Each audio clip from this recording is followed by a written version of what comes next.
podcast. Okay, Shivaji is recording. Okay. Sorry. Hello, Shivaji. Thank you for starting recording. We have a few people online. Ajkia, Saad, Manika, Indaria, Marwa, Kanal, and Nishan. And we have a huge, wonderful class of people. It's just amazing to see. The class is full. Well, some seats are empty. Some of these people will fill up here in the next few days. Okay, anybody else? What did you like yesterday?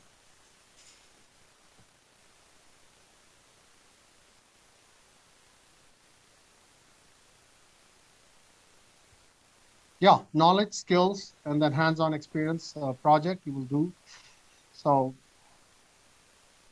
okay, anybody else decide?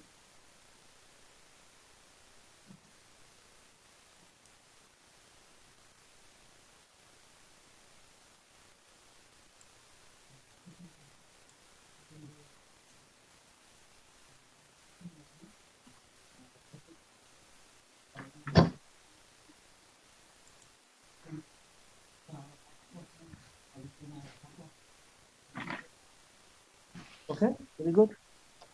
So, this just as Sunil was mentioning, right? Because he said data is the new oil and artificial intelligence is the new electricity. That's the other thing. So this is not an AI course, but AI is very much related to this. And where is this going? The data is growing so huge that it cannot be managed by human beings. Right? Earlier, gut feel was sort of enough to make decisions. I see you, I pretty much know human beings, right? That was in the village. Then became a bigger town. You went around, had more data. You had computer. This PC became available to everybody. We thought we had enough data to spreadsheet and everything. Now data is available globally for everyone, right? So how do you get something new and additional? To the extent you want to do something differential, how do you do it? The data is so much that you cannot individually manage it, even in your computer. So it gets into cloud, right? And it has to be managed by artificial intelligence. So at some level, data was sort of the big thing for last decade, 20 onwards, 2010 to 2020. They said it's called sexiest data analytics. So data scientist was called the sexiest job of the decade. I think it still is, but AI is kind of taken on.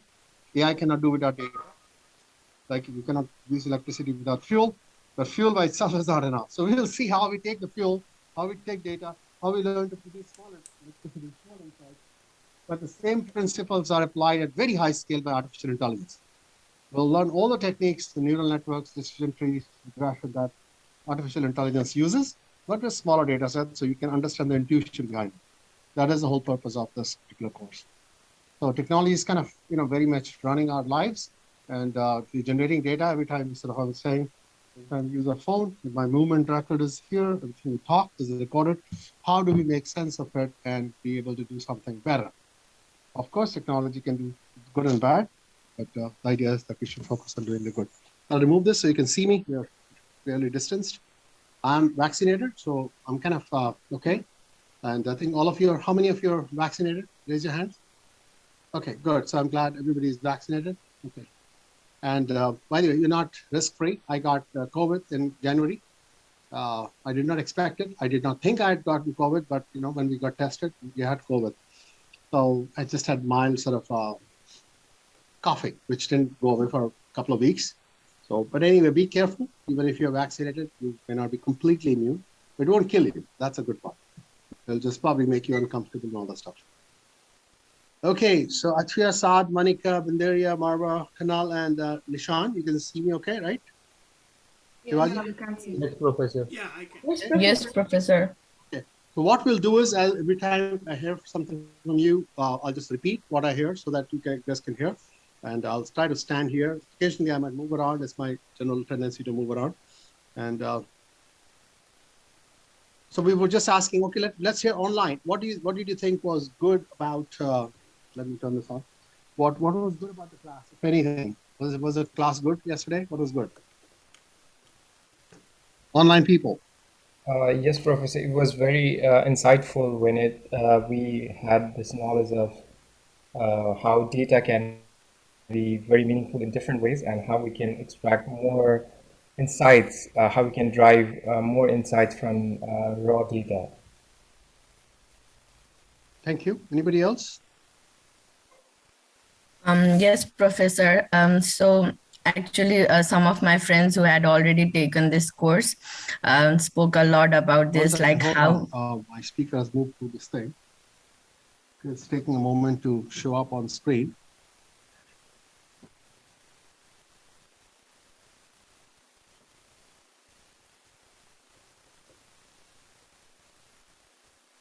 Okay, what is this?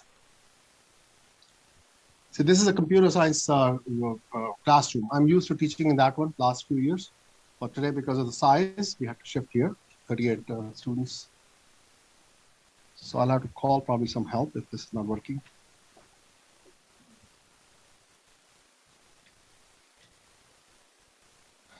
So today's topic is, anyway, what are the big concepts we talked of yesterday? You remember? What is this? Still searching.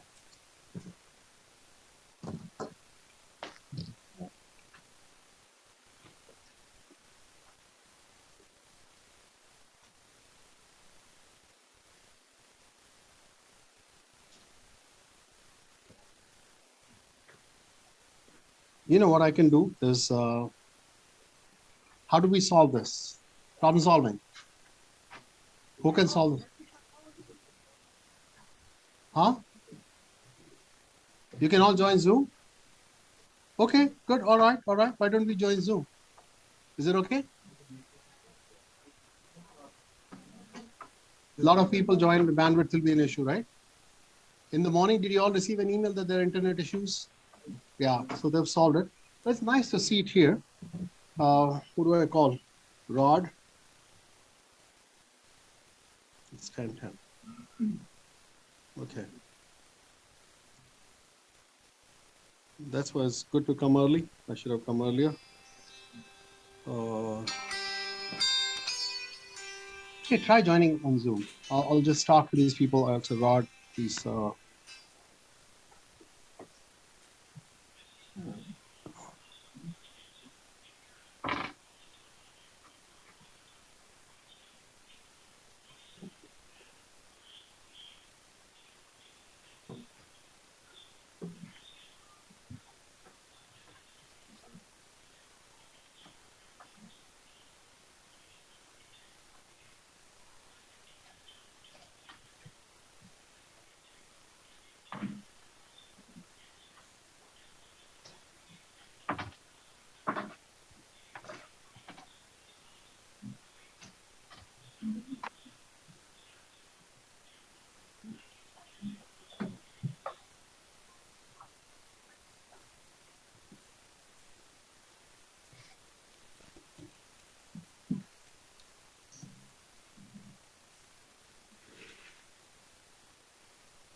Insurance and a very good singer. That's a good. Somebody needs a listener, right? Of myself as being a good listener. That is it. Thank you. There's a joke. Two people are running one after one behind the other. So they said, why are you running? He said, for both the poets, he said, for the first guy, he told his poem and I running away. He doesn't want to listen to my poem.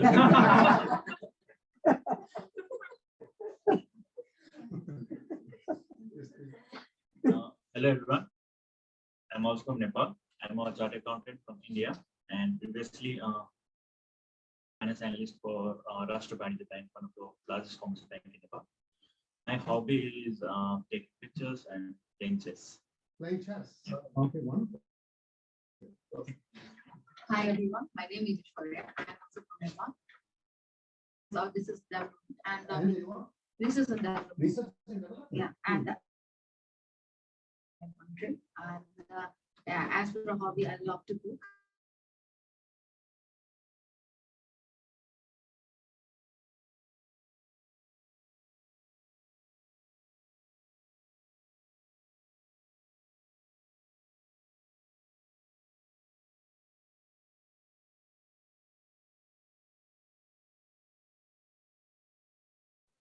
Good. Hi everyone, I'm Muslim Magdalena from the Pearl of Africa, Uganda, East Africa. Previously, I was working as an accountant in the insurance sector, one of the big brands in Africa. Yeah, Muslim Magdalena. Previously, I was working as an accountant in the insurance sector. I love listening to music and nature. Yeah. Wonderful. You should join in. Wow. Good morning, Professor. Good morning. This is Alfred Sachmal from Uganda. From Uganda. I've experienced the freedom sector in Uganda, some bit of construction. I like so.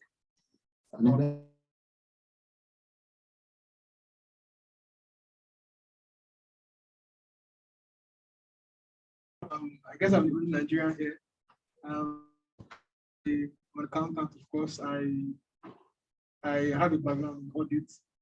I'm from Nigeria. Yeah, but most importantly for me, I really like business. I think I'm creative. Yeah, and then I try to bring that into everything I do. Yeah. I love that.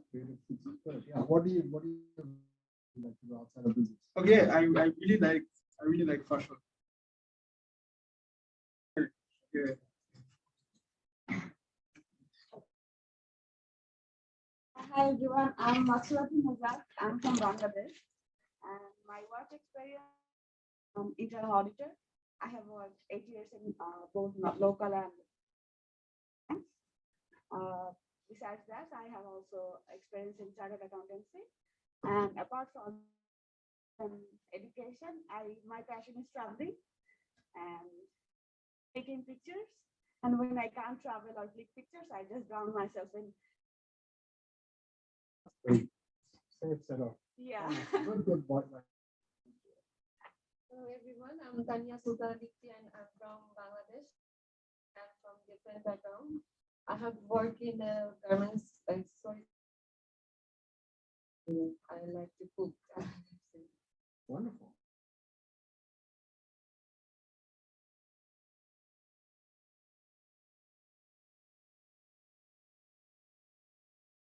Work with Minister of Urban Development, watching my children. Yeah. And reading. Wonderful. Glad to see an engineer. No, I'm an engineer. Let me go here. Okay, great. Welcome. What did you say was your fun activity? I like travel and reading. That's my hobby. Okay, thanks. Travel, yeah. Reading. Hi everyone, I'm Fiona. But in Uganda, I used to work for Textata in books. So yeah, and right now I think my hobby is swimming. Your hobby is? Swimming. You should be ready to go for it. Maybe when you speak, just pull the mask and then you have to read. Is that okay? All right. Hi everyone. My name is Andrew. I'm from Africa. I like wrestling and so. What do you like? Wrestling and so. What is Wrestling. Wrestling? Yeah. Wow. And what is your background? Statistics. Your academic and work background? Statistics. Do you work as a statistician or? I studied statistics, but I work as a business analyst. Business analyst, that's all. Yeah. Hi everyone. For those who don't know me, I'm Janica. I'm from Philippines. My undergraduate background is actually marketing, but my background, I was a payments associate in a clinical research organization. Hobbies, I like traveling if I can, and I do a lot of reading and watching K-dramas. Wonderful, thank you. Well, great stuff. I'm originally from Nepal. I live in Texas. My background is the management and law. Management and law. Law. I was lawyer in Nepal. Oh, wonderful. Engineers on So lots of chartered accountants. Yeah, Only the lawyers and the engineers are. Good experience for me. I'm studying with you. Yeah. What's your fun activity? I love photography. Photography. Traveling and Social work. I'm associated with a long time with OT International. Hmm. Present a member of OT also. Wonderful, wonderful. Thank you.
Defender. He doesn't look big.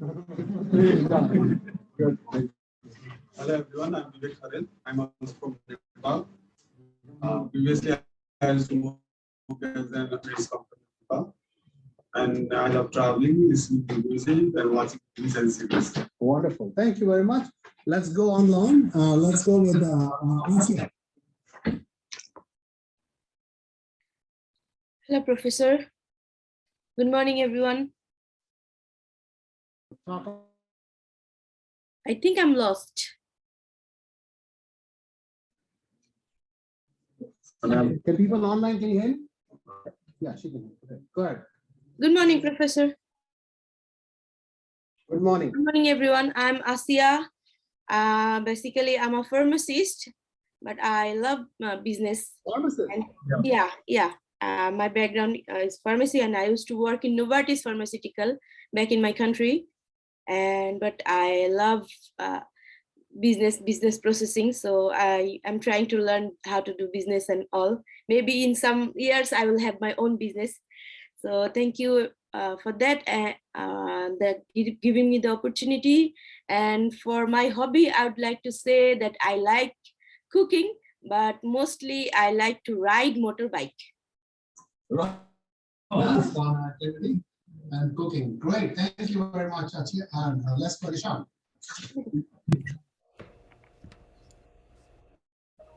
Hello everyone, my name is Nishan and I'm from Nepal too. I'm a chartered accountant by profession and I have been a finance professional for the last 8 to 9 years. And I used to work with a renewable energy company back in Nepal as a finance manager. And my hobbies include cooking, hiking, watching movies, and there are many more, but that's it.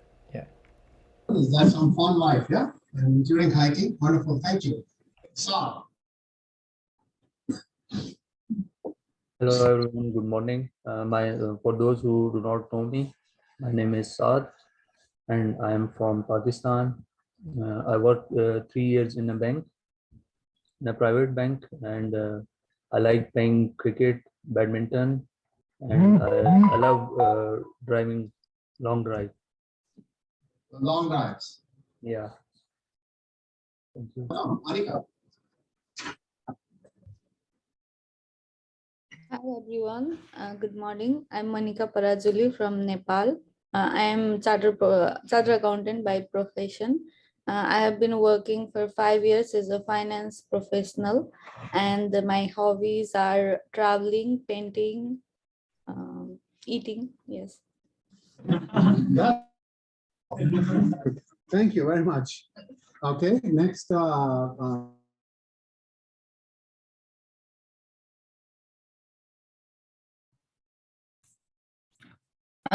Professor. Am I audible? Yes, you can, but we can't see you. Good morning, everyone. Good morning, Professor. My name is Nishtha and I'm from Nepal. So talking about my background, I'm a BBA graduate from Bangalore, India. After which I started working as an assistant accountant for Infosys. My hobby includes cooking and baking, and I also had the experience of owning my own home-based bakery in Nepal. So yeah, thank you. Wonderful. Wonderful. That's a great idea. Okay, let's see who else. Mara? Yes, hi. My name is Marwa. I'm from Egypt. My background, I graduated from business administration in Kuwait. I graduated in 2020 and I worked as an auditing for 1 year. Then I came here. My hobby is hiking and cycling. This is the main. Hiking. Wonderful. Yeah, nice long ride. Trails are here. Okay, finally. Are you there? Hello. Yeah. Hello everyone, I'm Bindiria and I'm from Mongolia and I have worked as an accountant in non-bank financial institution and my hobbies are reading a book and hiking. Thank you. And hiking, wonderful. Okay, let's Shivaji, do you want to just quickly into a minute or so? These are Professor Shivaji. Go ahead. You want to say a little bit about who you are, what have you done, and what interest? Unmute yourself, please. Right. Unmute yourself. Shivaji, unmute. Are you able to hear me now? Yes. Good morning, everybody. Oh, little louder, little louder. We can't hear you loud enough. But the problem is speaking through the headset. Yeah, okay, go ahead. I have to increase the volume. One second. Let me try. I'll just introduce myself. My name is Anil Maheshwari. I'm originally from India. Hold on, Shivaji. I'll just. Are you okay? Yeah, now I'm okay. Are you able to hear me now? Yes, better. Yeah. I set my speaker very high volume. Okay, all right, go ahead. So my name is A.D. Shivaji. I am actually a rocket engineer. I graduated from IIT Madras and then I was in ISRO, which is the Indian Space Research Organization, for about a couple of years, where I worked under Dr. Abdul Kalam, who was later became the President of India. Then I studied in MBA in IIM Bangalore. Both are top institutes in India. And then I came to Yeah, I'm online. No, Professor, we can't hear him. Okay. So work on your audio. Yeah, go ahead. Continue. Are you able to hear me now? Yeah, go ahead. Oh, okay. So after MBA, I actually worked in some firms in Delhi, and then I went to Abu Dhabi National Oil Company for about 15 years. So I know a little bit of Arabic and Arabic culture, and I was their operations research advisor as well as computer audit. I was checking their audit systems. So that's after that I came to United States for Y2K projects in for Satyam Computer Services, and I was working for some insurance companies in St. Louis. So I had a long association with St. Louis. I really love that. And then I came to Maharishi University of Management in 2012, I think. Yeah, 2012, I did my PhD. So previously, Maharishi came to our institute in IIT Madras, and he was He gave a very inspiring lecture, and some of us went to Maharshi, and then we got initiated into transcendental meditation, and I have been meditating since that time. Actually, it was in 19. I hear a lot of noises. It was in 1970. I hear a lot of background noises. I'm not able to Yeah. focus on what Oh, I'm saying. I was just fixing. So, needless to say, Shivaji has a lot of experience. Welcome. Okay. Thank you, Shivaji. And my name is Anil Maheshi. I'm an engineer from Delhi, but I'm about like top institution in India. For those who know, even I work in India. And just hours in Asia.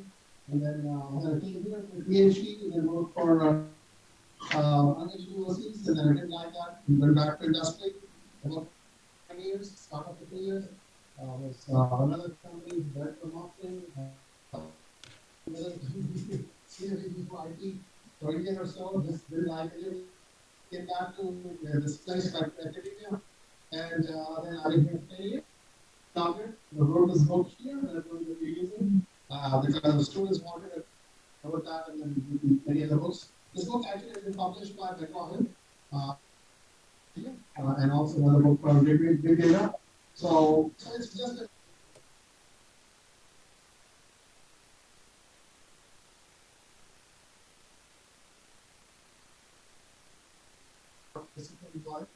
so my idea of consciousness-based leadership is to raise your Excuse me, Professor. Yes. We are not able to hear you. You're not able to hear me? Okay. I'll stand here. If I'm looking like that, okay. Now can you see me? Yeah. And can you hear me? Yeah, yes, Professor. Yeah, it's Okay. good. I'll have to have a mic so that directionally it is okay. So I was facing the other way around. Anyways, so anyways, that was sort of my global marketing kind of IT marketing experience. But most fascinating has been last 10 years here. I was describing consciousness-based leadership. I just published a paper in a top journal describing what I call higher consciousness management, managing from higher. Nobody can manage everything on their own, and you can't even direct others, because especially in the world of data where everybody is so super specialized, you just can only inspire others. And how you inspire others is by inspiring yourself. And that's what Maharshi's message is, to really raise your own consciousness, to be open and aware of everything else there is. Create an environment where other people can also raise their consciousness, and people are more open and more work gets done without stress. So that is my idea of high consciousness. That's what I'm most passionate about. That's what I do more research on. But my background, like I love data, and that's why I enjoy teaching this kind of course. And I hope you will get some feeling for love. I just feel like data is like putty, and I hope at the end of the course you feel like data. How many of you feel data is your friend? Raise your hand if you feel data is your friend. Okay, most of you, not all of you, right?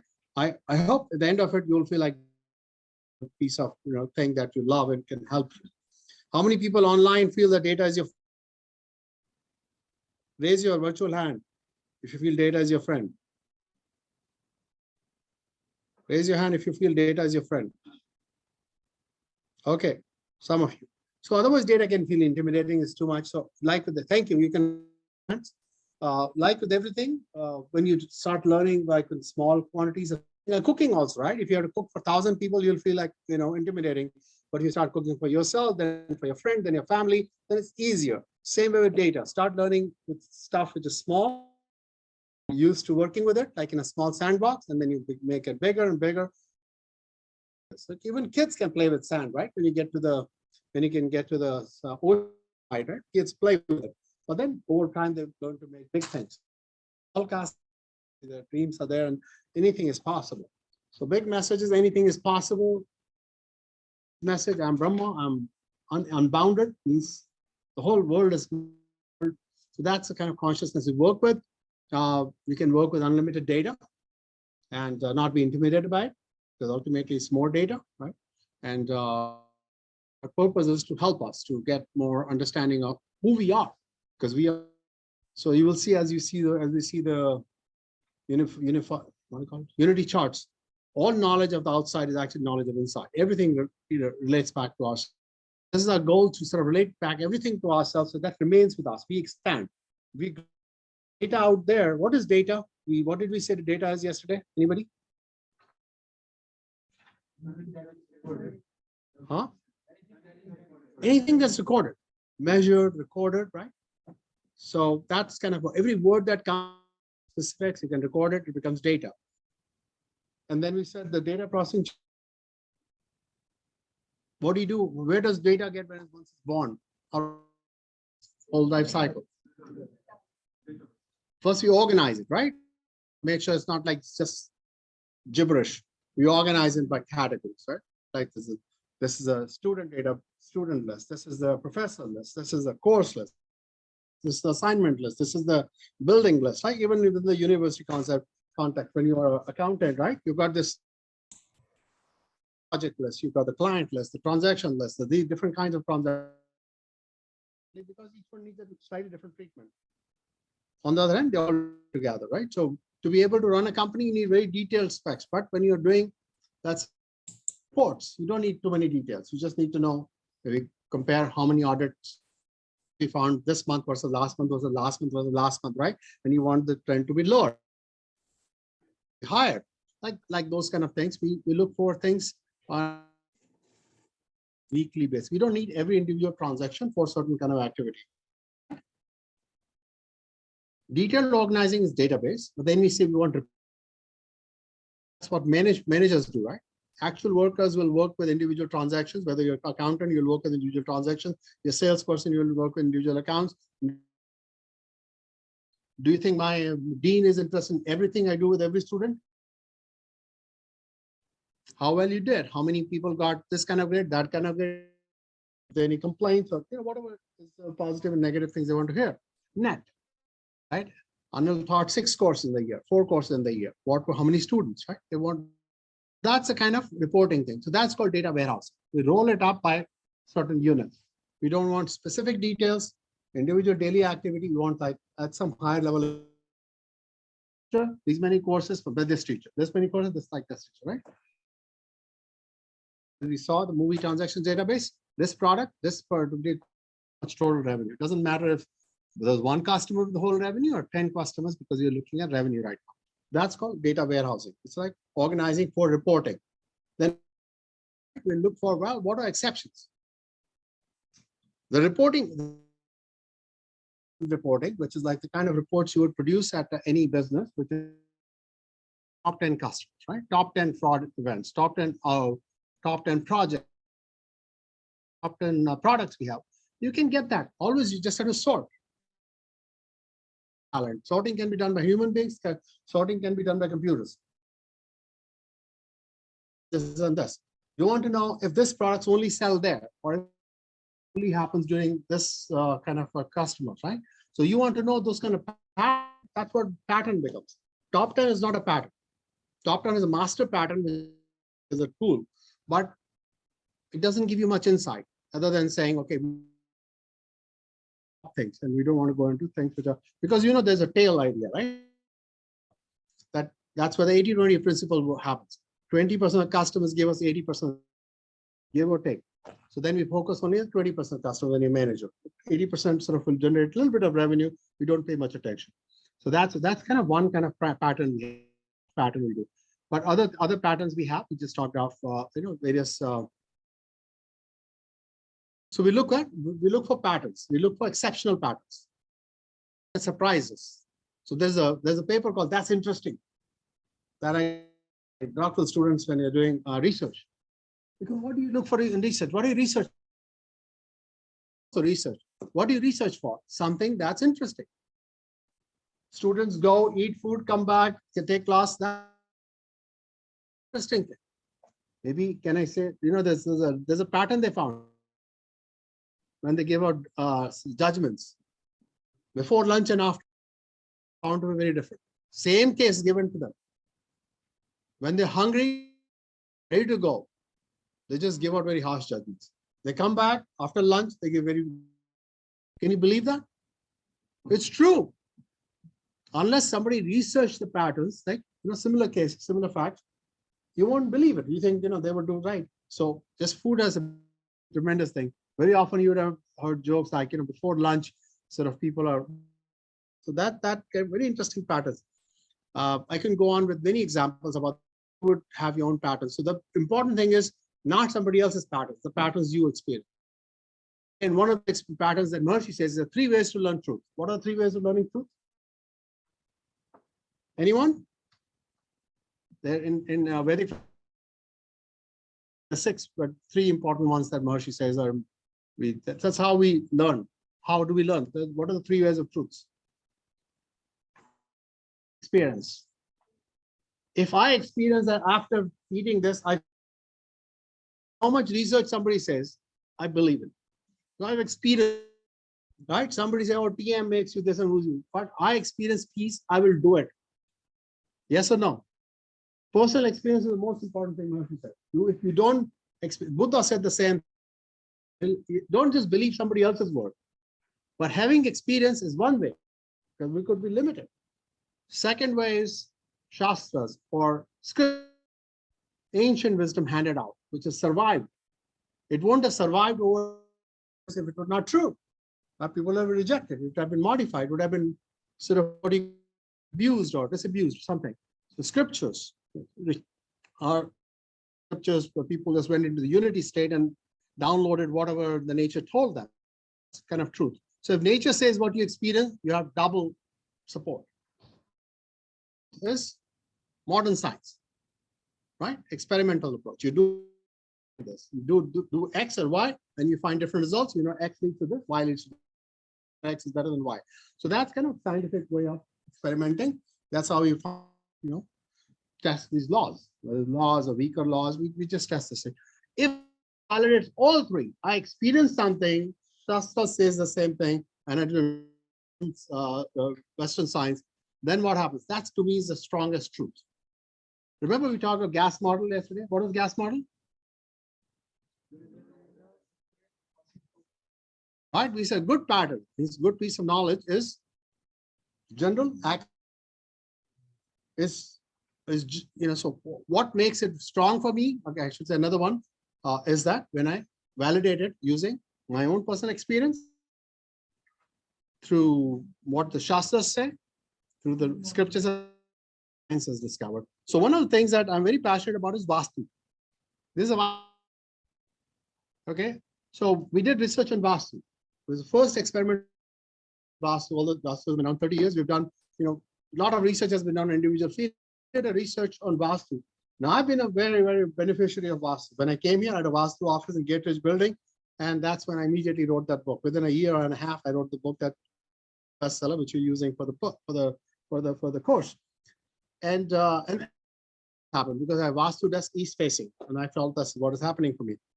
And then, of course, we know the scriptures say that how things should be that. So those 2 particular things. Third thing, that Vastu leads to these benefits. So we actually did the research. There's a building, Washington D.C. area, where a company moved engineering, very high tech kind of thing, but more, let's say, building and other stuff.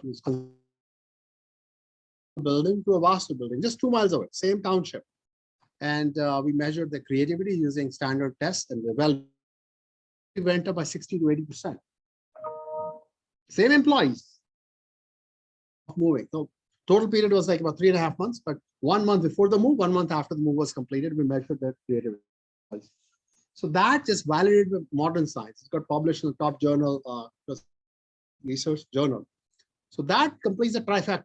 My personal experience, Shastras say that, in modern science. So I'm completely a sort of big proponent of Vastu and talk about this thing, but I just report this.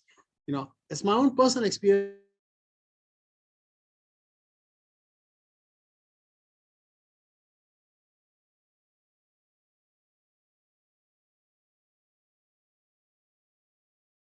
Fan and tries to keep very close with me, and there are a lot of other students. But if you don't personally benefit, this course is good or this university is good, unless you benefit, right? Many of you come because your friends have told you this is a great university. Yes or no? Right? If you didn't trust them and they had not experienced, what would you have come? Those are various ways of knowing. Again, what are 3 ways of knowing? Scriptures, right? In ancient books, whether it's Christ or whoever. And then third is modern science. So what we do here with data is in modern science. Think of knowing. We collect data in this condition, we collect data in this condition, see if the results are higher or lower, in the desirable direction or in the non-desirable direction. We put more auditors in the company and we see if the fraud cases come down or go up. We know what trend, but let's say we put more auditors and the fraud case don't come down. What does it mean? This is not a good initiative, right? Cancel, because increasing expense. Or like my friend has done this thing, what he did was publish a case study on Vedic leadership. What he did was he said, I love auditors. Normally, what is the relationship between auditor and a company? Auditor's case is to find fraud. If they trust you, then the auditor is not doing a good job. Isn't it? Auditor very skeptical. Try to doubt everything. Isn't it? Is that fair? So my friend who was CEO of a company and then he grew, he said the way to grow it is make auditors my friends. What assigned to the auditors usually to work with auditors? The greatest people in the company.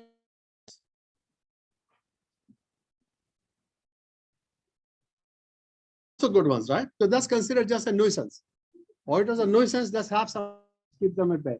My friend who was a CEO, he said, well, no, let's put the best employees there. Why? Why would you put the best employees to work with auditors? He said, they're my friends, they're going to find faults in us. Let's learn the faults. Different thinking, right? Different pattern he saw.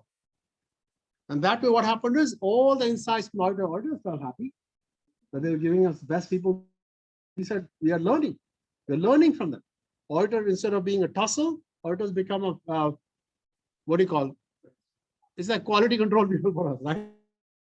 Right? Otherwise you invest in quality control. I don't know, invest in quality control people, I just get improving. So it's a lot of it is how you do it. So, but what you do with it's up to you.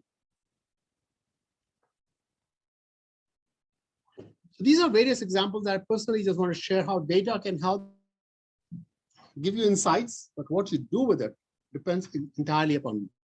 The BIDM cycle yesterday, what was the BIDM cycle?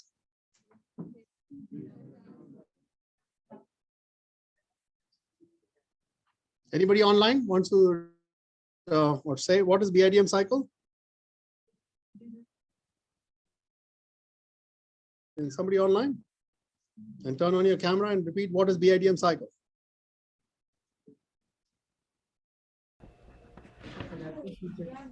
Yes, Professor. The BIDM cycle is in regular businesses. There is a huge amount of data that's being recorded on a daily basis, and these data can be mined for different data warehouses and getting insights from this data, and from these insights we can derive different intelligences, and after we connect the dots in the patterns of the data, we can explore more insights, and this is how this intelligence can be fed to the business one more time. So this is the BIDM cycle, which starts with business data. It goes into mining and comes to the intelligence, and this intelligence can be again fed into the business for driving success.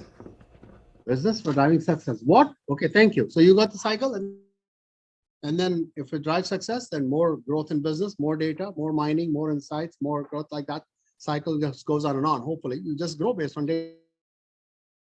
Decision making can have great impact on your organization. But teaching, right? You could do if a more effective teaching. Sometimes I get very bad reports, and I say because sometimes I change and then last course this 4.8 rating. Is great. Once in a while I do something right. So what does it take for data to make it to business? See, you can produce. What is required in the business executive, business person, or leader, or CEO to make use of data? Insights. Data visualization is a way of communicating, right? So that's a task. Really, get properly, chances are the executive will see at the point, right? You just of graphs and all that stuff. Oh, I don't know, it's mumbo jumbo. You have to cut through the mumbo jumbo and get to. So that job is actually very important.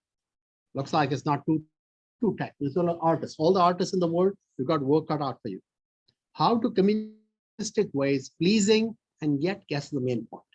And you will see on Friday, you will see how beautiful visualizations are created. And there's no limit to what kind of visualization. You just have to make the data talk to the person. Right? That's if you're friends with data, it's a data. What would you want done to you? Architecture. There's a guy called Louis Kahn, who's like made iconic buildings with bricks and all that stuff. His signature thing is makes with red bricks, no concrete, bricks.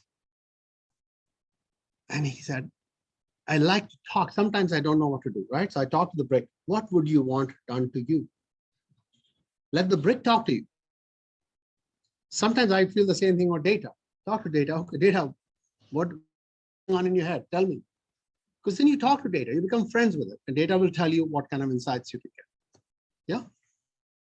So that is okay. The point I was saying is that what you need in you need a business executive to make use of insight.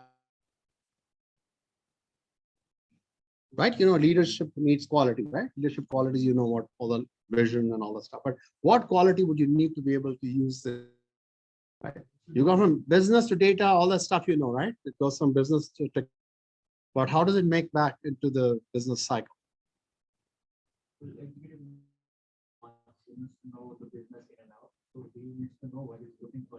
First of all, self-awareness, right? And a bigger version. What else? Futuristic. So it's similar thing. Future-oriented, optimistic. This thing. Okay, fine. Vision.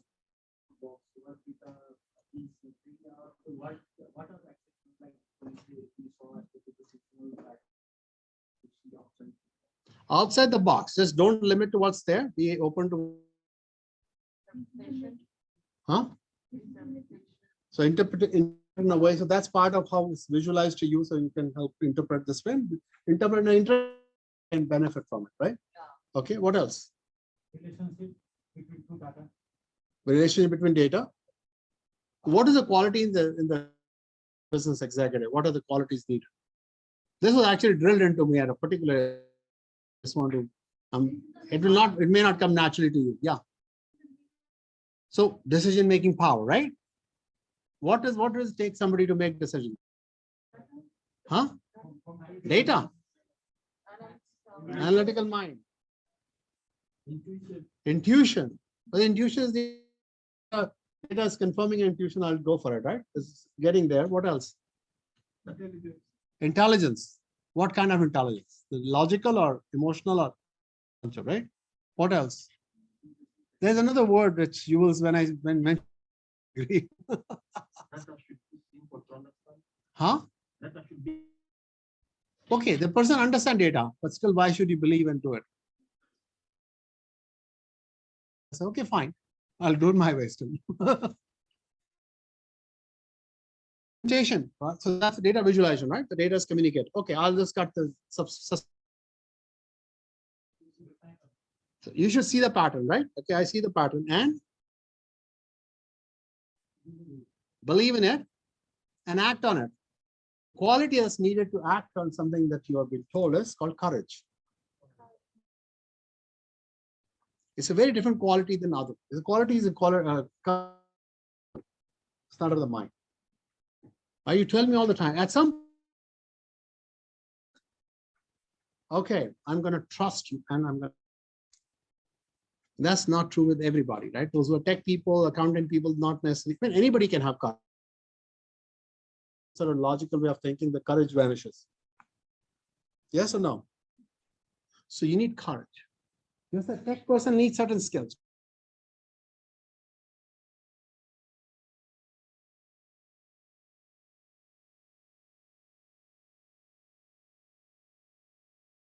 To learn all that. But at the receiving end, somebody has to have the courage to act. So that's what completes the cycle. Business person needs to have courage. Tech people need to.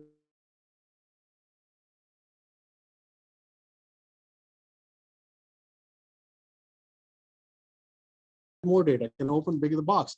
Can I look for patterns based on the new data? So that's why, but not so much that you get lost.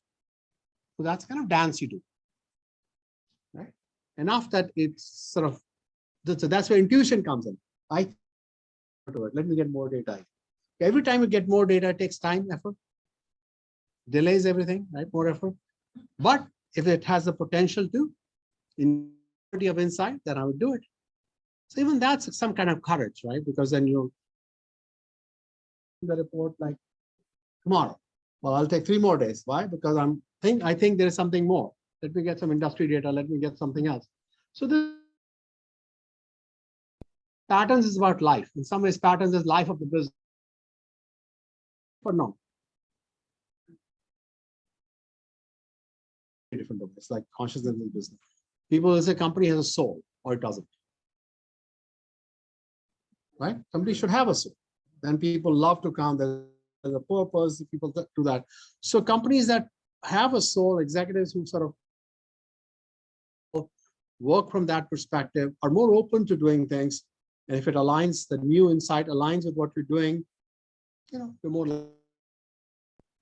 So that's a BIDM cycle. That's why this cycle is very powerful. I feel like it's business, intelligent data, and mining, except it just brings out the various qualities in the business, connects the business with the tech side. Okay, it's 11:01. Let me give you a 5-minute break. Just if you need to go bathroom or something, just chart. We'll do charts for about 20 minutes. It's not that much talk of application. Then I want to give you 10 minutes to work in small groups to your fascinating applications. 5 minutes, bio break, come back.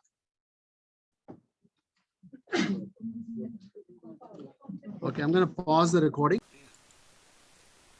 Now I'm recording. Okay. All right. So we'll learn about the BI whole course. We'll talk today about more the business side of it. Today's only day, right? What is business intelligence? What is business concepts? And what is kind of by industry? We saw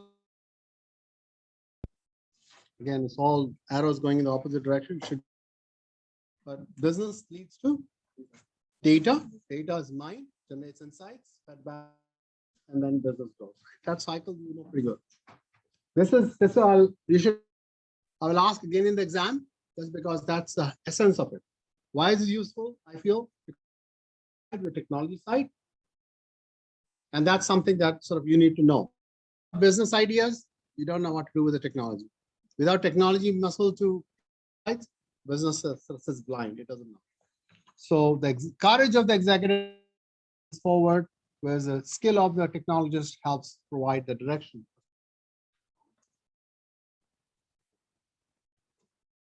So how do you affect your decisions, right?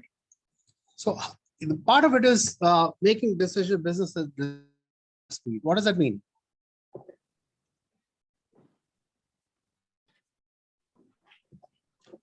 What does make decision making interesting? Yes, go ahead, please. Somebody on Jennifer? No. What does it mean to make decision making interesting? It need to be faster. Faster. Why do you need to be faster? Because they are making Right? So there's something called probability a 2-second advantage. I'll not discussion. I can give you examples about if 2 people give you a same coupon or same offers, but one is right now, another is 5 seconds later. Whose offer are you going to accept? Once earlier, right? And especially if this is all based on publicly available data, whoever gets a little bit faster, if you want that offer, you'll take the first person's. And the that you actually are given the offer that you like. Otherwise, you give too many offers to somebody, they'll discount you. But this person doesn't know me. All right, cost fast. That will be good decision making. And what happens if some things are moving very fast if you don't act on them? Right? So opportunities of growth.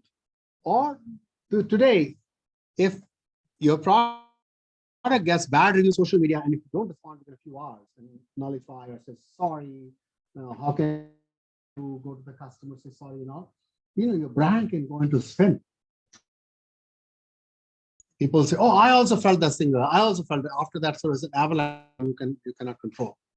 Most brands easily say, "I'm sorry," because they're angry. There must be something that's gone wrong, even though we've done it right. We think something is missing. So database decision making requires, essentially going on out there, and then having a mechanism to understand. That's it. Database decision making. There are many ways you can do respond, but I think fast and responsive to what's going on. You make to do with what's going on, and it's a useless decision. Just speed alone doesn't. What are my real options? Yeah? Of decisions. Strategic decisions. What is it?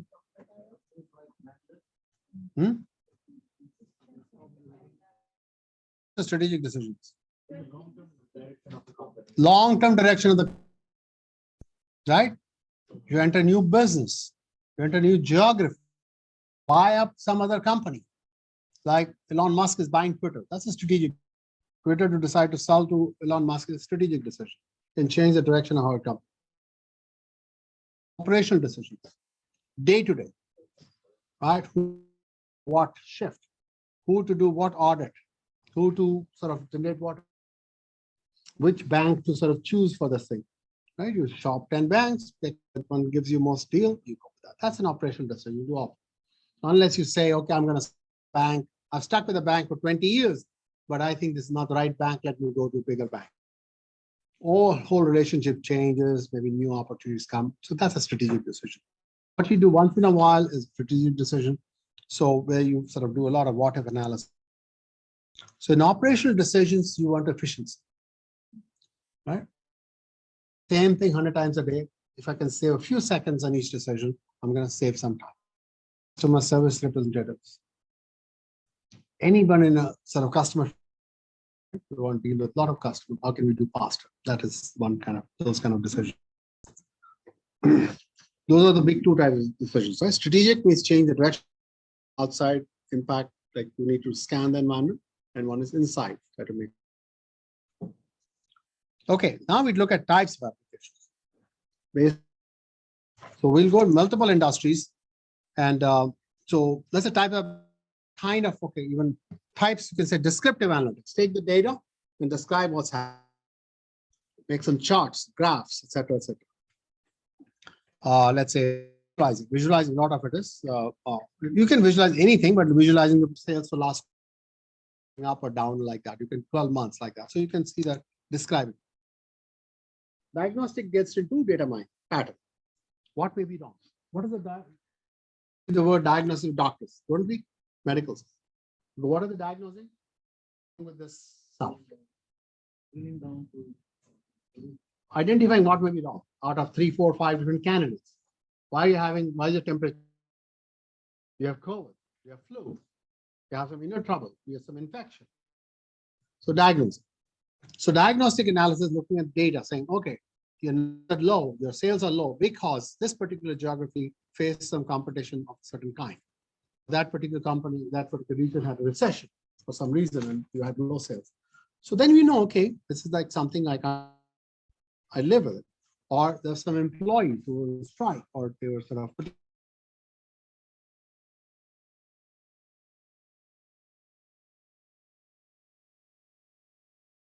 predictive is the idea I project next year's thing. What should I do?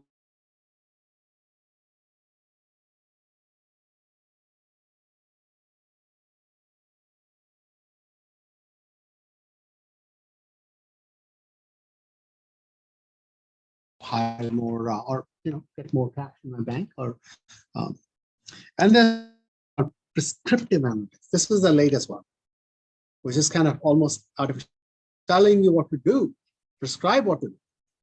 What is we use the word prescription doctors, don't we? That they write out a medical prescription. What does it mean? take this medication twice a day, thrice a day, apply this ointment. That's prescription. What to do? What tell us what to do? Scary?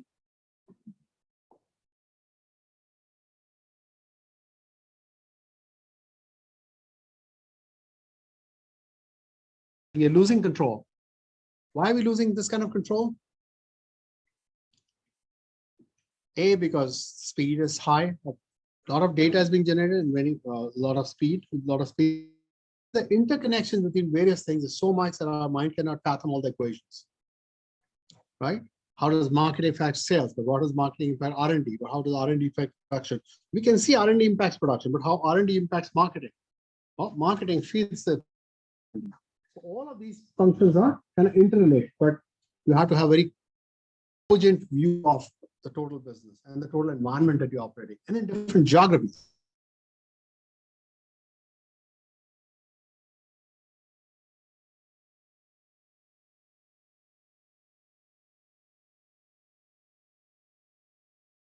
Whatever it is, new business in some countries, established business in some countries, your prescriptions could be very different.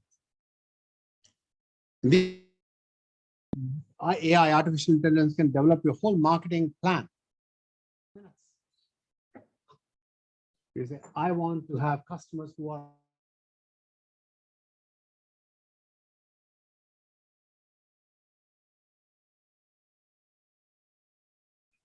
what is the best channel to reach them out through? Well, these are the best channels to reach out. How much it will cost? This is the money it will cost.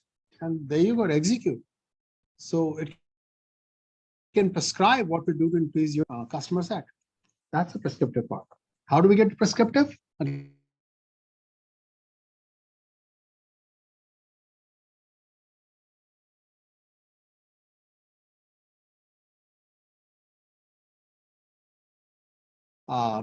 Visualization. Dashboard is the idea of tracking cars. Right? That is important, huh? Track. And we'll come to types of applications of track, monitoring. End user tools. So tools are end user, Excel in particular. Even R, Vecca is kind of end user, but not. Python is an end user tool. End user means you're a pure accountant. You're extremely good at accounting. Anything else? You give me account numbers that they sing to me, dance to me. I understand that. But I can drag and drop, right? Tell me what to drag and drop, but don't have code in which there's syntax and bracket to be open, bracket to be closed, what should be in quotes and what's the command.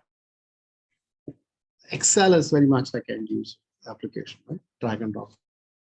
Use it like a pivot table, etc. Then you have the data mining system, which are like and Excel and all the systems. Even the SAP and other business objects has become a drag and drop thing, at least most of the kind of analysis. So this is like a sample dashboard. You pick the measures when we talk visualization. Okay. What are the skills you need? Data science. It's a data intelligence specialist.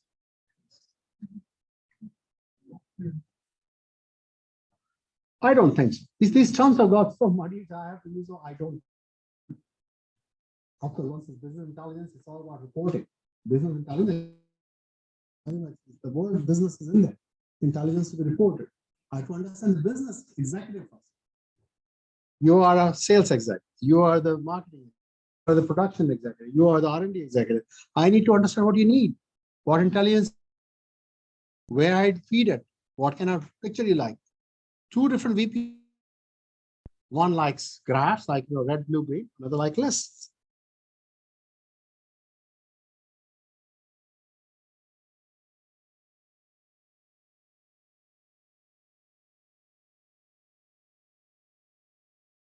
Huge field like that.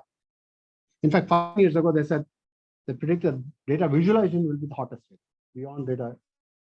Because it was generating a lot of insights. The challenge was business executives to understand. Broad knowledge of the domain. Again, business intelligence specialist is not so much Python oriented or R oriented, but needs to understand domain. What is this VP of Finance wanting to do? CFO, for example, you want to CFO? What does the CFO care for? So you need to know outside of the company. So you have to have the CFO's eyes and ears, consultative side point of view. The challenge, right? What is the problem that your CFO is facing, your executive is facing? Very often these senior executives will have one assistant. The assistant does the most important thing is feeding the right information as needed. So they would be the right user of your dashboards, etc. Or designing the dashboard. Hands-on decision, I need this information. There, those who are a little bit more tech savvy, and others will say, so there's one executive who says, long before, but like before computer says, he says, sir,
There is Anil.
okay. Can anyone hear me? Yeah, there was a challenge. I think the bandwidth challenge, and then start recording again. Okay. Oh, okay. Okay. 10 minutes. I hope we have some time to do a small discussion. Oh, I have to make sure that I am sharing. No, I made you as host, yeah. The screen, Shivaji, and then okay, Yeah, you guys can see the screen. You can see the screen. Yeah, I can see. Yeah. Okay, what was the previous screen? We were talking about BI skills, right? These charts will be obviously everybody, you know that, right? But let me go to applications overview. So big thing is it's needed in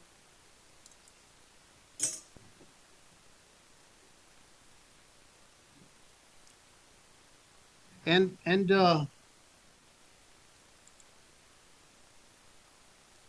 these are not the only industries. Many industries.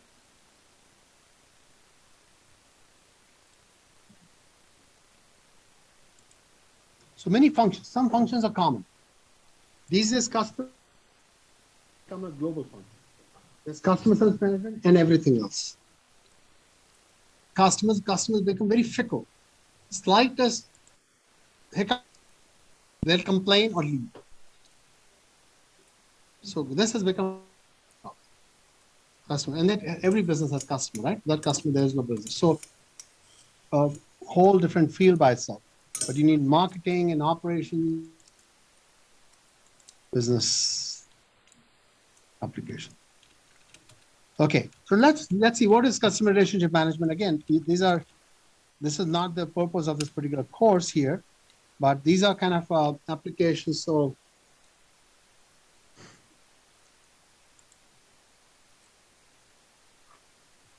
is this clear to you, or do I need to explain? Anybody want me to explain this for the various aspects? Just ask me. Don't think it's a dumb question. If you ask me, then I'll be glad to respond. Otherwise,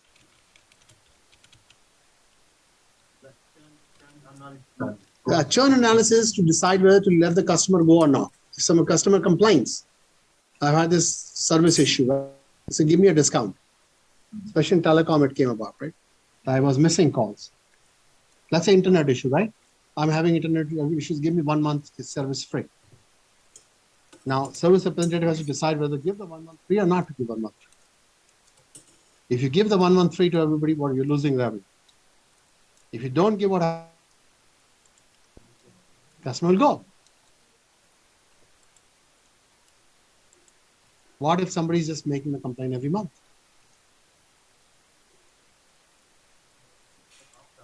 The BI come in there. BI will tell you what is the propensity of this customer, right? Based on the history of the person, how often has this.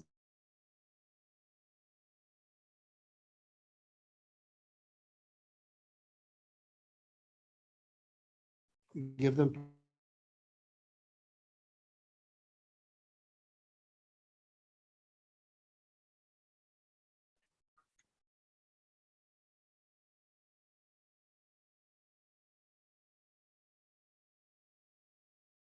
You go with the data.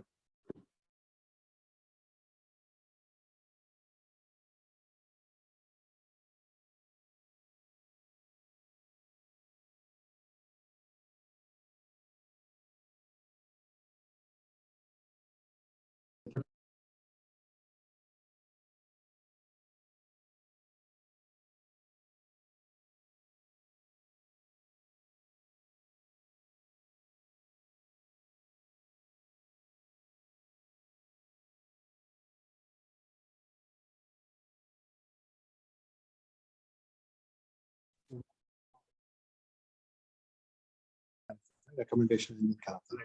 Like products which match together. Correct. Cross sell, like cross sell. Those who buy this, I can sell other product. Can I sell you 10 unit bag? Me a £1 packet. He says, sir, why don't you buy 10 packets? You buy $2 for £1, and in $10 you get 10 pounds. So upselling. Instead of buying one shirt with this much, that's kind of upselling. But BI will decide on what product to do, whom to pitch. You don't want to pitch it to every customer. You want to see who is likely to accept that or not. Everybody, you might turn off some people. Right? Oh, I'm just buying this, because their track record is they know exactly what they're buying. They want one. People are more amenable to offers like that. So you just need to know the customer. Good question. Yeah. Anybody else?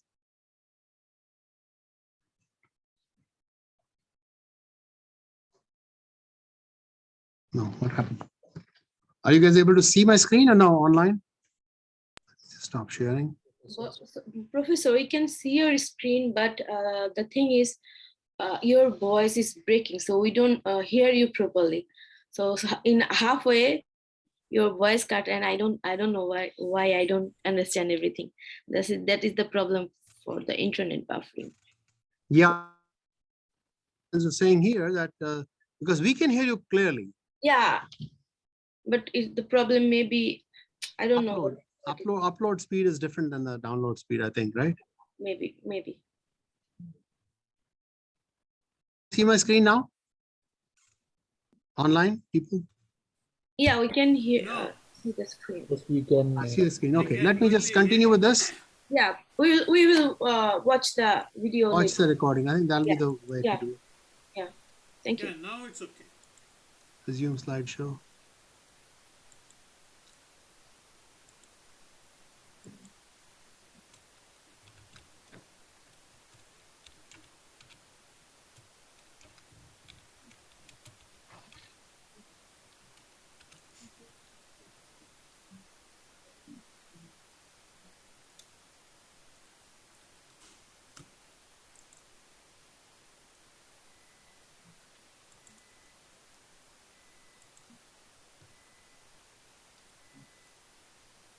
Okay, can you see my screen now?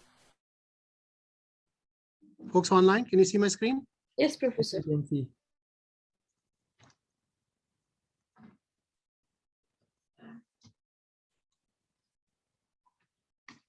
So again, you become specialist customer relation. And again, customers are different. Healthcare customer is called what? Software customer is called what? A user. So even the language they use is different. When what is the customer in education? And the different kind of language, different expectations. Healthcare, right? So these are the ways you can use BI, business intelligence, to give example of that. Cancer, for example, is it there or not there? What probability? What kind of cancer? Treatment effectiveness. You have various treatments of drugs, so many pharmaceuticals. Which one is more effective? Cocktails of regimes, right? So you can see which one is more effective. Wellness management, again, preventive kind of thing. Fraudulent activities. This fraud prevention is also very across many domains. Health fraud, insurance fraud, audit fraud, insurance, like whatever, financial. You will see the fraud management. What is fraud management? How does business intelligence manage? Patterns, right? There's a regular pattern. You always shop in this town. You always shop with these 10 websites. Particular transaction. You're paying, let's say, even in or let's say the business field, let's say, you're buying from a website that is known to be fraudulent, let's say, and you never buy from it. You're using an amount to buy a product that you never bought before. Everything is new. New location, new kind of a product. We think it's fraud. So when we come to cluster analysis, there is some sort of within the box kind of things, and then something with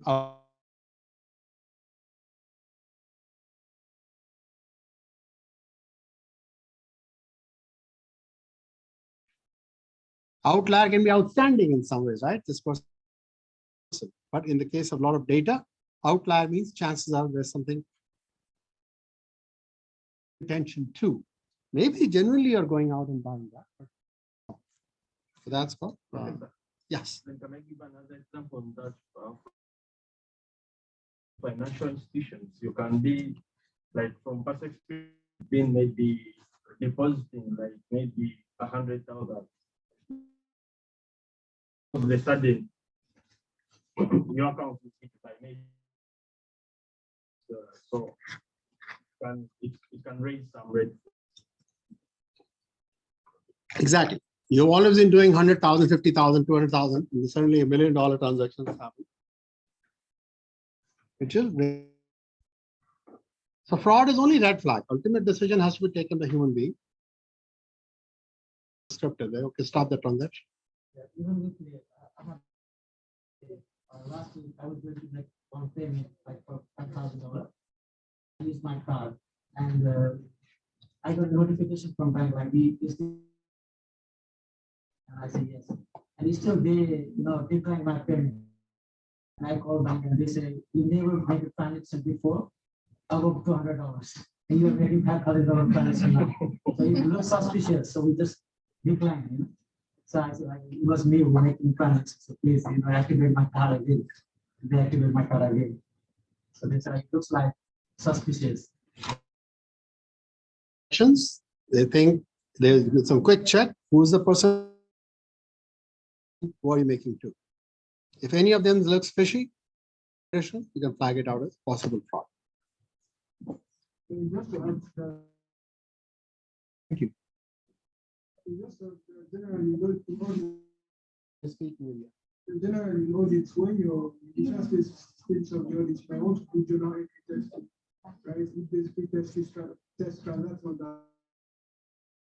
Right? So one of the exceptions that we can seek out that are posted in weekend, or transactions that are posted, or transactions that are posted that by people that are not authorized to post those transactions. So this seek out, and it's basically some kind of analysis to do that. Very good points. What he said was, what's your name again? Mark. Mark said, in audit, right? The transactions are posted on the weekends. Are posted by people who are not supposed to post regularly. And other things like that can be flags for mark. Exceptions outlying, same concept. Normal. So you know the bell curve, right? Of normal bell curve. If something is 3 sigma on this side, on the long tail, then you say those are exceptions. Basis mostly an exception reporting.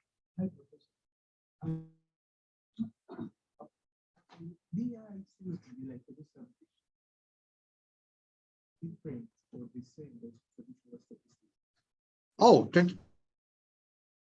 hood, under the hood. How you would do it is using the data mining techniques. Statistics is one of the data mining. So how we do this will be done using some statistics. How is BI different from statistics? BI is an overall bigger field that you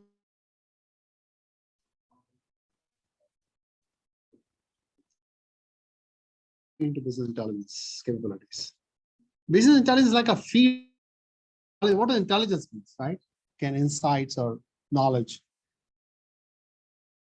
You can get that from decision tree, artificial intelligence, databases, statistics, tools to go there. Databases, yeah. So is a subset of business intelligence. Statistics contributes. Statistics is a huge field by itself, not a subset. There's an overlap between statistics and business intelligence. The business intelligence also use in learning kind of things. We'll see. But anyway, it's not a subset. Contribute. Artificial business intelligence is kind of just a name. What does the word business intelligence mean? To know anything? You know, creative intelligence, science of creative intelligence. What does business intelligence? The business intelligence is some insights to run the business in effectively. I think that's how it is, right? Yes. I mean, if you see commonsensical definition, as you see in the computing side, to provide, or that can include every possible hiring people, the right skills to talk to people, talking, presenting, communicating. Those are also business intelligence tools. So we just looking at applications are very important to the business. Okay, business being particular industry in this case. I'm not sure how to answer it. BI is a sort of a loosey-goosey term. It's like a life. What is life? Yeah. I would say BI in the statistical tools by way of correct. Yeah. Using information. Statistics gives you the tools to use to compute. But computation will be done on a computer and data will be stored in database. So we will see as this comes by.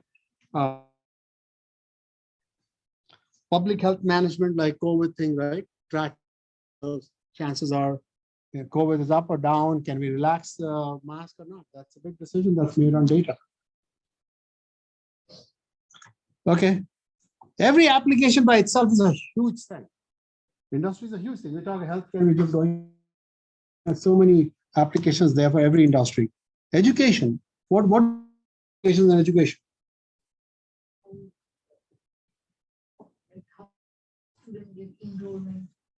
Student satisfaction, first of all. Enrollment is obviously there, but once you're here, right? How do we execute, make you successful? Huh? Retention, and retention will go from there. If I don't retain my customers, what happens?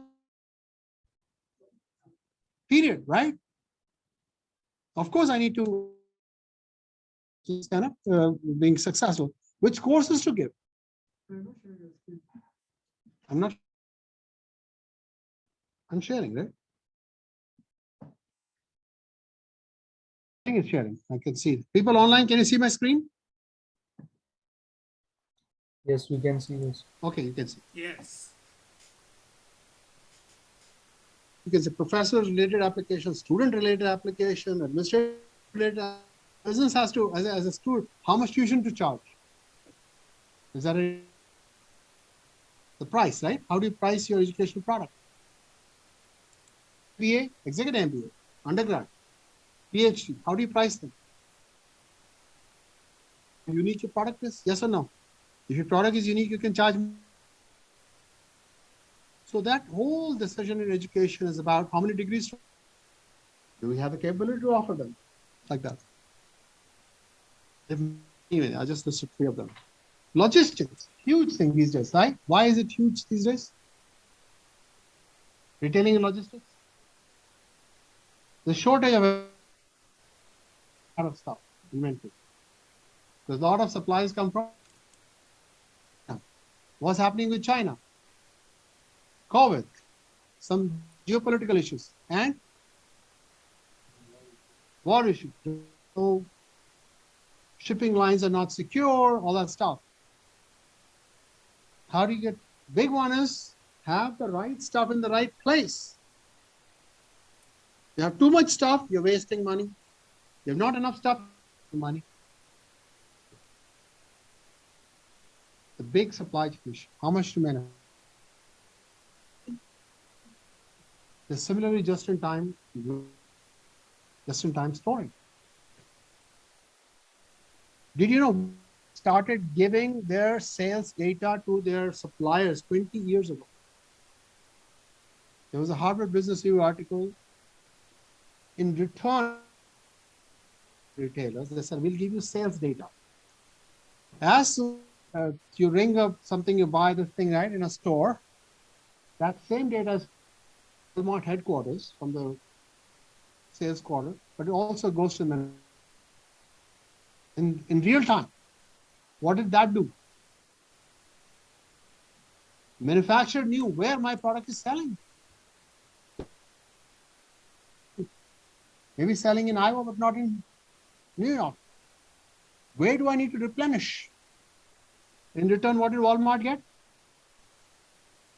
Lower prices. What does lower prices do? Higher profit margin. What that also do is locks you in, right? Because you are so quick with this, and other people, other retailers didn't have the technological capacity. Time.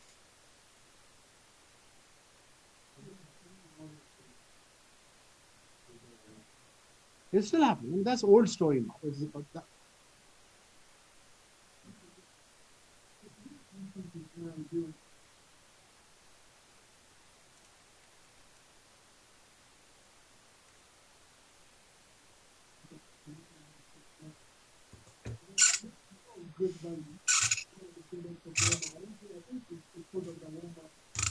The great value is just their brand, their own homemade brand. So my question is, which do you think is ideally better? Is it the backward integration that basically acquires their suppliers, right? Or do you think it's just better for you to suppliers basically have information of the business so that they can supply products? I think that backward integration is a very strategic decision, whether you buy or sell. I don't think Walmart buys any of the suppliers. Walmart's key insight is owning the customer relationship. Low prices, wide range. They don't have any manufacturing capability, last I checked. That's not their strength. They don't want to get into it. Business, they have to look at what the stock, right? Stock market says, be clean in one thing. You do too many things, you will get more.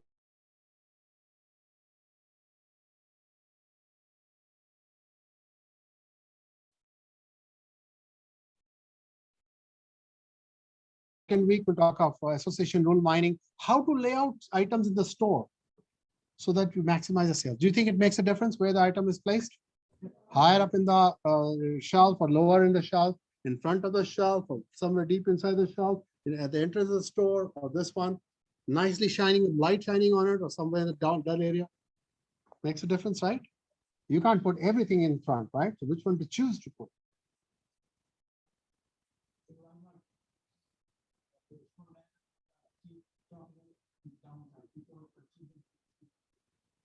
Yeah, you will see that store layout. I don't want to give away the story, but okay, let me give any. If you buy milk and bread, let's say milk and bread go together. Okay, people who buy milk also buy bread very often. Would you put them next to each other or far away from each other? Why? Because Walmart is not looking for you. They're looking for their own business, right? Make you walk like this, and put all these cheap products with high margin in front. And if you have a kid, chances are you'll buy a couple of things, right? So that is the store layout decision. We will see this thing when we talk of rule mining. Seasonal effects, very, very big. We talked yesterday, right? Post-Christmas. How do you price them? How do you position them? How much to buy? How do you predict how much will be this Christmas? Will it be bigger than last year's or less than last year's? Or what are the new item? How much will it sell? How much to promote? Which vendors to work with? For the new tech gadgets? What video games people want to buy? That whole planning is done by business intelligence. I mean, the whole field is overall called business intelligence, like planning intelligence for running the business. The business intelligence is different for every function, for every company. It's customized for what your activities are. Perishable goods, milk, bread, butter, right? You need to have different planning than for sure.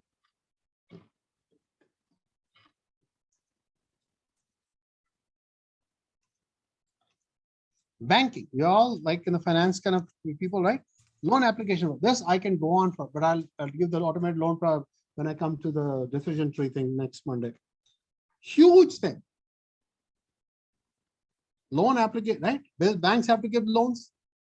What happens if you give loans? Good, bad loans, right? If you don't give loans, your money sitting in your bank. How do you make the decision? How do you make every loan officer good? We'll talk about it. Fraudulent thing, right? You give examples. Excuse me, Professor. Your screen is frozen. It's not changing. The slides aren't changing. It's not frozen here. Right? It's moving for you guys, right? Can you hear me okay, Nishta? Yes, Professor, we can hear you, but the slides are frozen. It's only stopped. Let me stop and share again. Okay, how about that? I'll stop and share again. Is that okay? Okay, how about this one this time? Okay, is it better now? Is it moving? Yes, Professor. Thank you. See, cross-selling and upselling is in business also. With the most desirable customer, you will sell them all kinds of products because each product makes you some money. What's the time now? Make sure. Okay, we have just 5 more minutes. Brokerage, security trading, upselling. You know, I give you an example, but you can also apply that in these are all. The question becomes in any of these applications, what role does BI play? Right? How to design upselling packages? How to design cross-selling packages? You look at past data, what's sold with what. So these things you will see when we talk of association rule mining next week's Friday. Affinity, what goes with what? That's upselling. Again, predict forecasting is another big application of business application. Business intelligence, what stock to buy, what not to buy, what product to share. Effective market management, again, fraudulent activities is securities trading, right? Insider trading.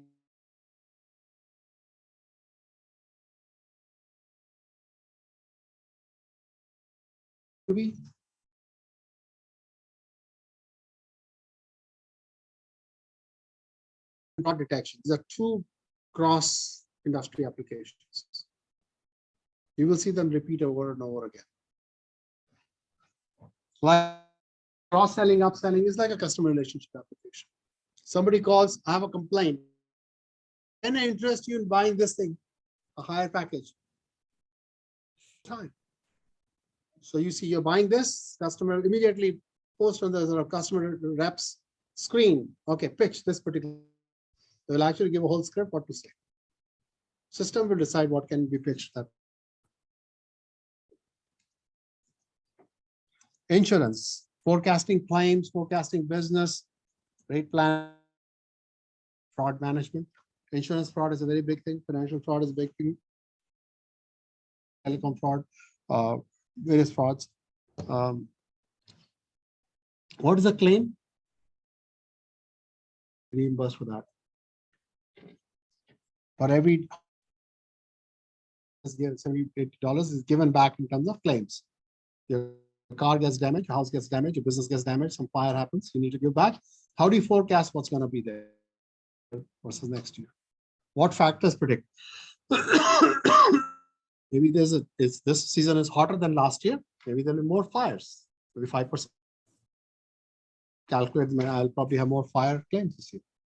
More rain, we have more flooding kind of insurance claim system, right? So you just project those things. Manufacturing, product quality management.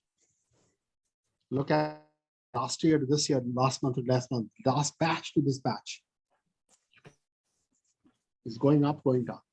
So long as it's a certain positive range, it's okay, but we need to keep tracking for you, like defect percentage. 0.1%, if it goes to 0.5%, it should raise a red flag. Maybe the machine is bad, and people are not doing it, not correct, whatever may be happening. Right? Track those things. Yeah, you had a question? Machine failure. That's a big one, very novel one. I didn't realize. You have huge manufacturing plants.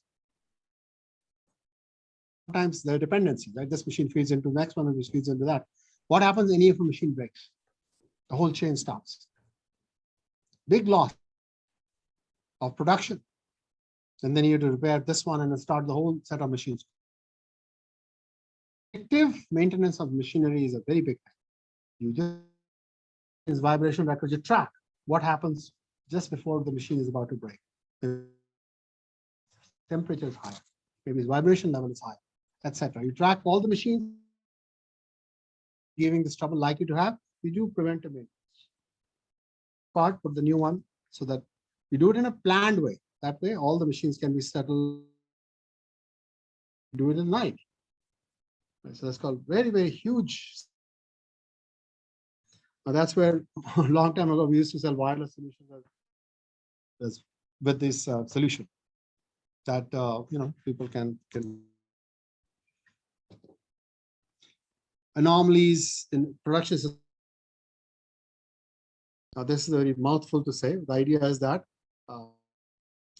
different machines produce different things in different capacities, and if there's some imbalance, see if I'm getting good manufacturing capacity for throughput for the whole system or not.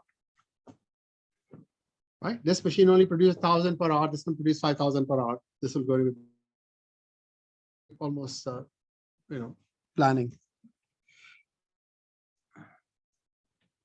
Telecom churn management. I just gave you example of how to manage that. Marketing. Then this network failure management, just like a predictive maintenance. I said network failure management. Which part of network is showing more problems? Problems is not only a churn management problem, it's also giving you feedback on which region are people reporting network failures, right? Like people are reporting internet capacity. All this company and said, okay, we're having network failure thing. They know which area is having network failure, network weakness. So management, or maybe feed in more machines there, increase the capacity, like that. Again, telecom fraud management, research, etc. Okay. So what did we do today?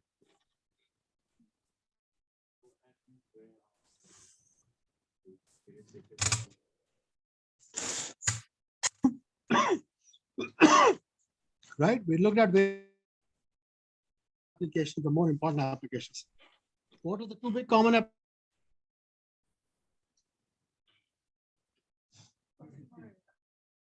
relationship, and then more the fraud related to customer fraud, but those kind of things is where normal behavior and you exception. Although, as I said, even the network machine failure is also outside of normal. If the vibration is out of normal, temperature is out of normal, intelligence. Anytime something goes out of normal, that's intelligence. How about that? Fair enough? Just you track and everything stays the same range, steady. When you take action, something is too good or too bad. Something is too good, you want to act on it. Do more of it. Something is bad, you want to repair it. What else did we do today?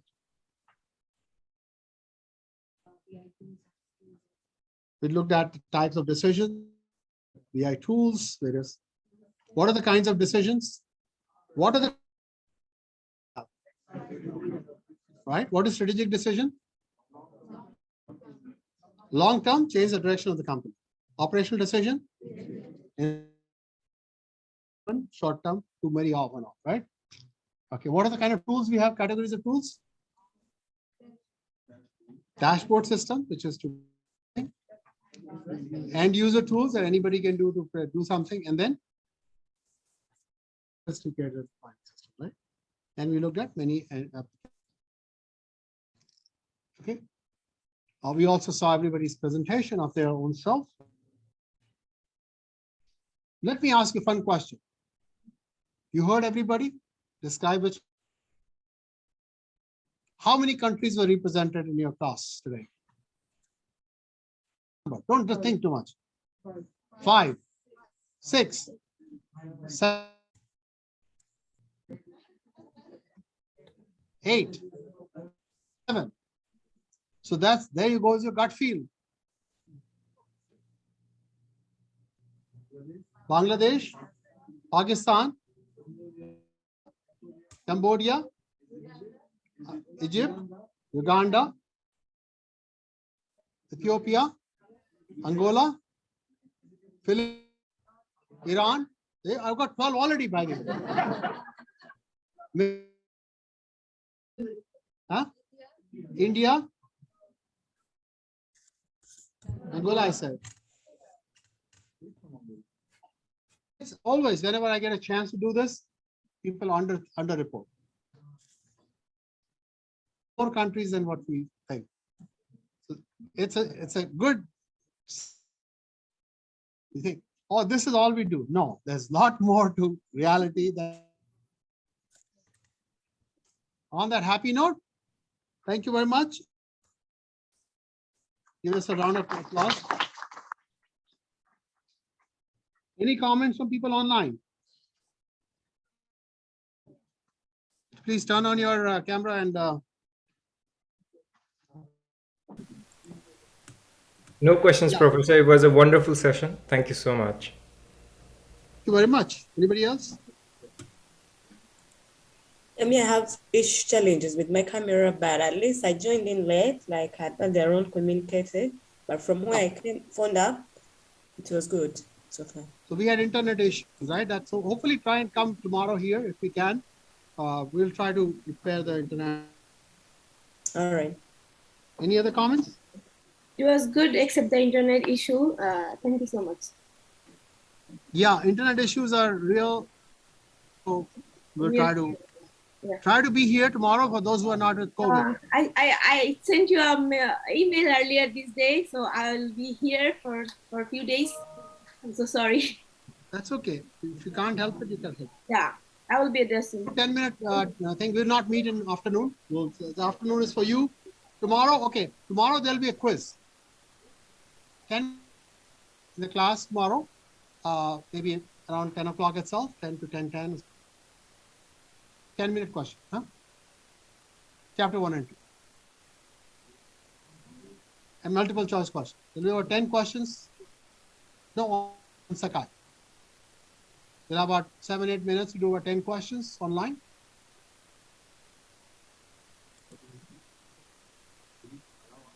Yeah. Internet connection allows that much. It's just a speaking will, not an excuse. So everybody will bring a laptop. Please come. But even if you don't come, you can just log in, and Sakai is a time-bound thing, so you cannot. I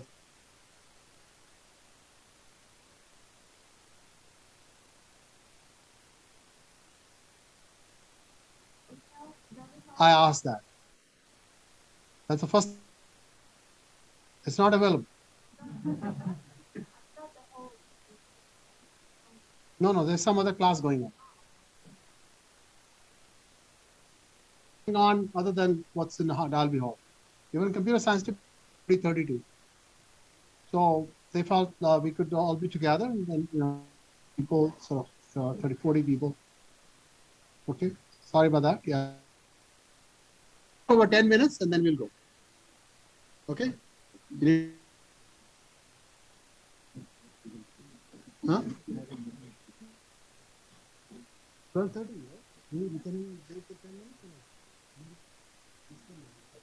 Let's do 10-minute quick meditation. Let's absorb what was there.